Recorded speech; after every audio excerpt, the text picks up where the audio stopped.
The Canon R10 and the Canon R7, both of these two cameras take UHS-2 SD cards. But do you actually need to buy the most expensive V90 SD card to be able to utilize the features that these two cameras have? In today's video, we're going to try out different kind of SD cards in these two cameras to see what kind of card you actually need to be able to use these two cameras.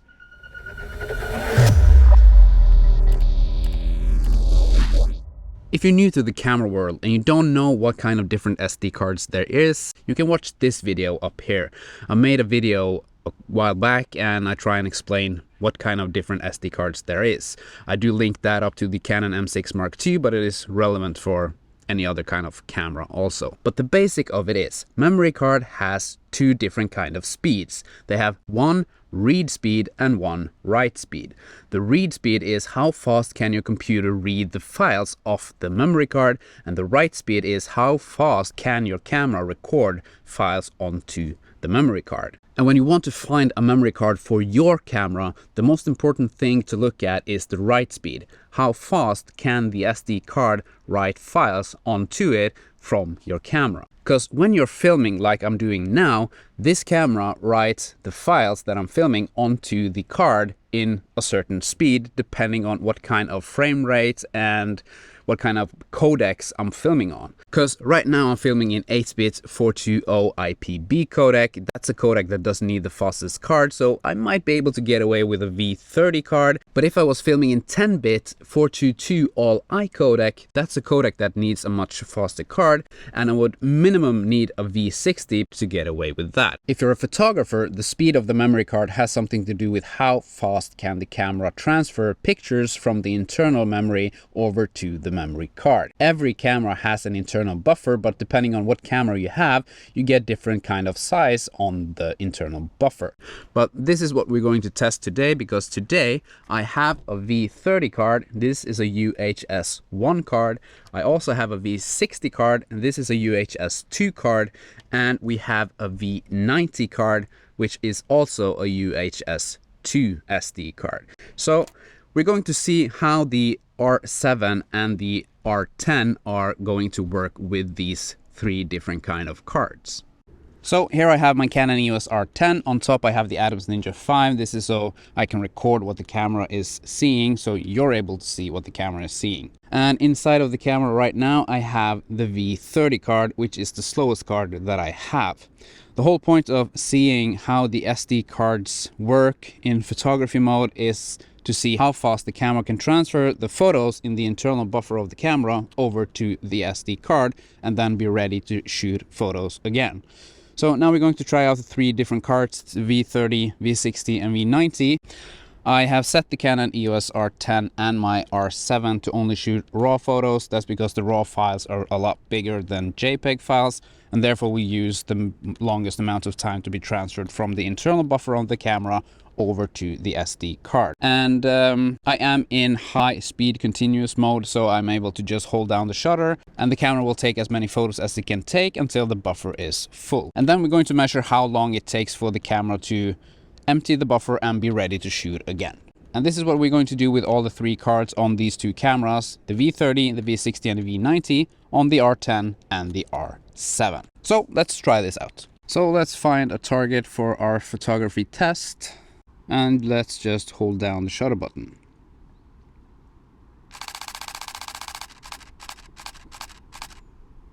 And now we're down to 0, and I'm using mechanical shutter for this test. Let's try the electronic shutter.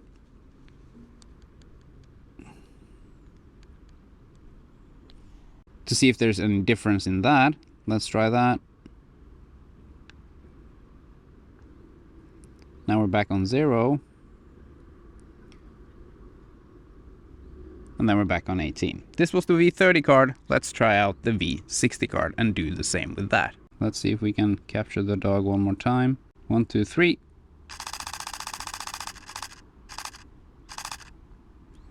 Now we're back on 0, so let's see how long it takes for it to transfer the files. Then we're back on 18. Now let's go into the electronic shutter just to see if there is any difference in that. 1, 2, 3.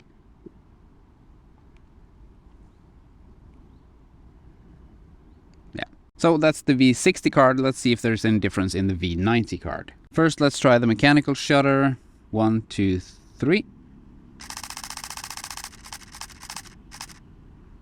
There it stopped. Let's see how long it takes. Yeah. Now let's try electronic shutter. See if there's any difference. 1, 2, 3. Now it's on 0, and now we're back on top on 18. So I don't know, did you see any difference? And now let's try out the R7. We have set the camera to RAW and high speed continuous. So now let's just hold down the shutter and see what happens.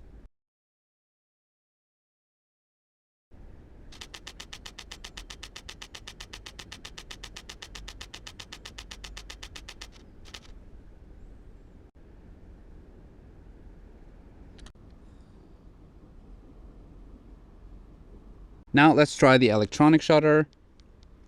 Just to have done that,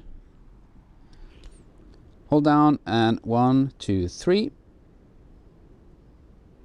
Now we're down to 0. Let's see how long it takes for it to empty.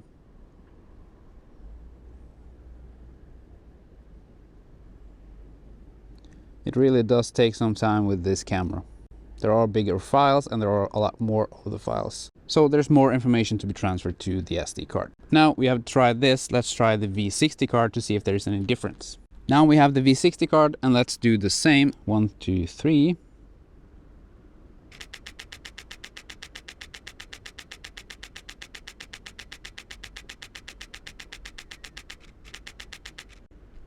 Now we're down to 0.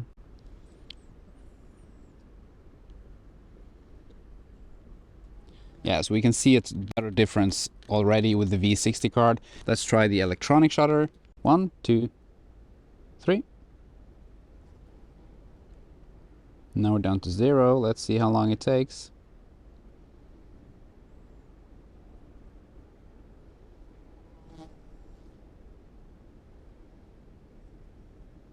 And now we're back. That was the V60 card. Let's try out the V90 card. Now we have the V90 card. Let's start off with mechanical shutter. 1, 2, 3.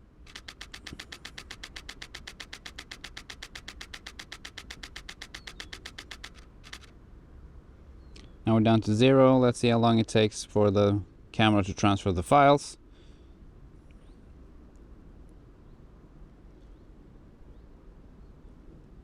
Yeah, so it is slightly faster with the V90 card than it is with the V60 card.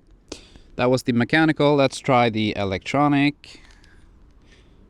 1, 2, 3.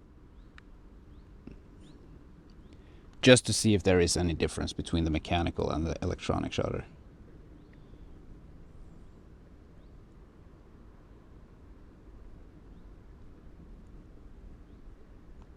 And now we're back. So this was the test for photography. As you probably can see, there is a slight difference between the V30 and the V90 card. There's probably not that much big of a difference between the V60 and the V90. Now let's try out videography. When it comes to video recording, the speed of the memory card has probably more to say than it does with photography. At least you need to know what kind of codecs and frame rates that is most demanding on the camera to be able to transfer those files over to the memory card. If we take a look in the manual of the EOS R10, we see that in movie recording modes, the 4K UHD time-lapse movie recording mode, this is an all-I codec and it has 470 megabits per second. This is the biggest file size that this camera can record and therefore requires the highest recording speed or the highest write speed of the memory card.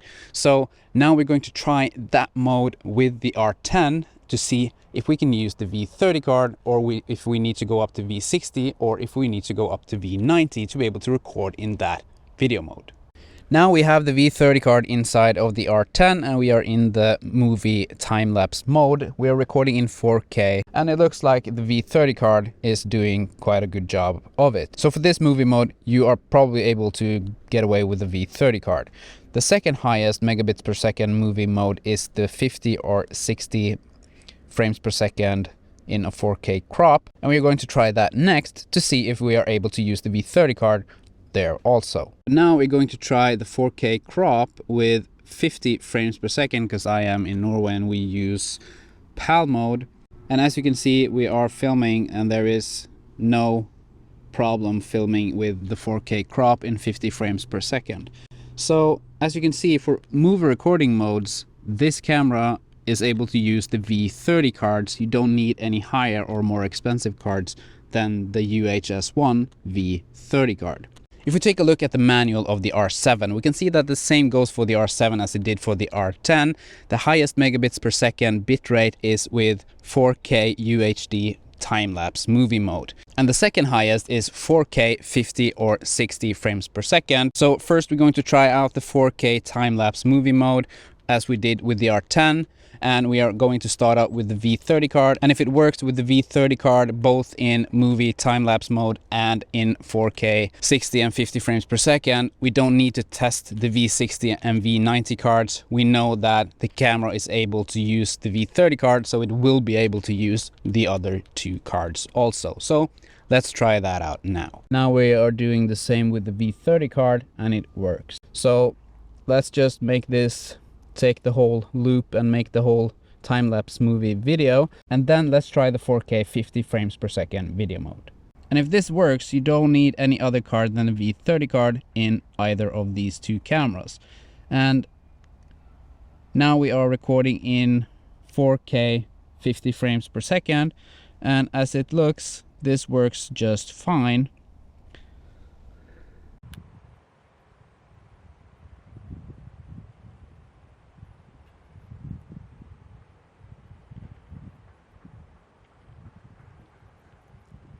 So I guess that concludes the test of the memory cards for the R10 and the R7.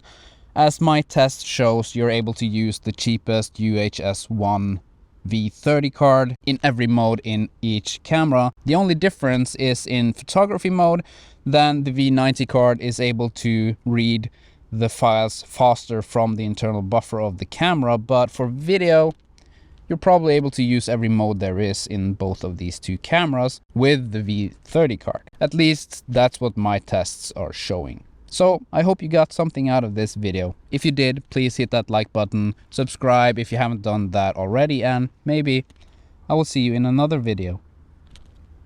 Bye.